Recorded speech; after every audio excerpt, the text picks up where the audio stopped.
Yo, what up, y'all? Let's check out another wrestling video from Tap Out Corner. Apparently, Jim Ross did think Samoa Joe had a future in wrestling. Let's check it out.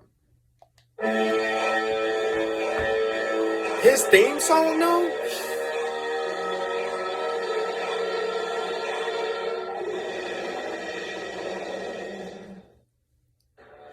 Did you know, Samoa Joe's family runs a Polynesian dance troupe called Tier Productions, which Joe was a part of when he was a child.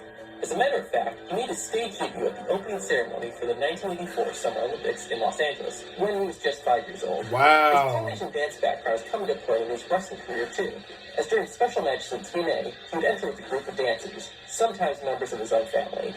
Joe actually didn't decide to pursue wrestling as a career until the age of 20. While taking jiu-jitsu classes, the owner of the gym asked Joe if he wanted to try a pro wrestling class that was happening there. Joe decided to give it a try, and after a short while, he got hooked and decided to pursue it further.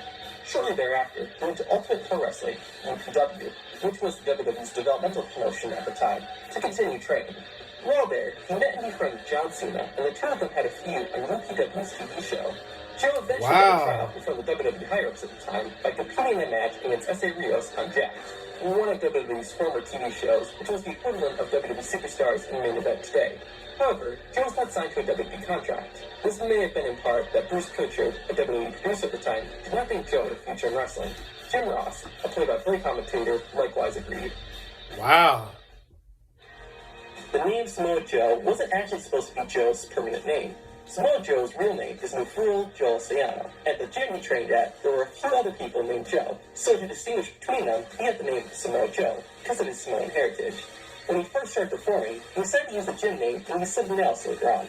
However, promoters and bookers started calling, asking for Samoa Joe, so to avoid losing work, Joe decided just to keep the name. Samoa Joe joined TNA in 2005 and spent nearly a decade with the company.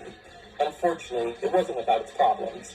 In July of 2010, on Impact, a match he had with Jeff Hardy ended at a time-limit draw.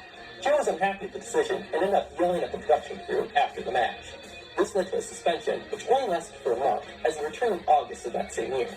There was also an alleged report that in 2008, TNA was lobbying for Samoa Joe's one-year return at Ring of Honor's Rising Above pay-per-view not to be shown on screen. This would explain why the pay-per-view broadcast didn't include Joe's match, but the other explanation could be to increase ticket sales. The match was shown, however, in the DVD release. When Samoa Joe was signed to the WWE in 2015, his plan was just stay in NXT and not move up to the main roster. The reasons for this was one, that WWE wasn't confident in former TNA wrestlers as past talents they brought in didn't go as well as they had hoped. I can understand that. Joe could help develop NXT as a brand. The biggest, though, was that there was a push in the company to focus on making wrestlers from the ground up, as opposed to using talents like Samoa Joe, who was 36 at the time he was hiring, who had already developed their own style and image. It was largely thanks to Triple H that Samoa Joe did get brought in, as he was one of the authorities that saw possibilities with Joe. Outside of wrestling, Joseph played in the UK game show Distraction, alongside fellow wrestlers Kazarian and Birdman. The three of them performed wrestling moves on the contestants, where they tried to answer 6 great questions. Joe was also a fan of comic books and video games. He once started his own Twitch channel in 2014 called Samoa Joe Games, and actually helped brainstorm ideas for 2008's TNA the video game. That's awesome. Motion capture for it. Digital wrestling is inspired by digital gaming, so go ahead and check them out. You can also subscribe to Tap Out Corner for more videos like this, and let us know in the comments who you want to see covered in the future. This has been Zach, and I'll see you next time. You know what's funny is that, like, I know a lot of people be like, what's wrong with Jim Ross and blah, blah, blah. But y'all got to understand, Jim Ross brought in a lot of guys to the WWE. Without Jim Ross, there will be a lot of your favorite wrestlers would not exist. So, you know what? Jim Ross got it wrong, but hey, we mess up. Now, Bruce Prichard, that's another story. But Jim Ross, he got it wrong. He can get one wrong. He's Jim Ross.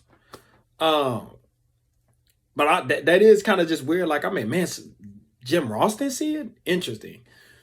And I like Samoa Joe. I just think, man, every time he gets some momentum going, gets injured. Momentum going, gets injured. It's the same story with Samoa Joe, but Samoa Joe is awesome. But I don't know. Y'all let me know what y'all think about Samoa Joe, what y'all think about this video. Like the video, show me some love, and subscribe to the channel. Until next time, peace out, y'all.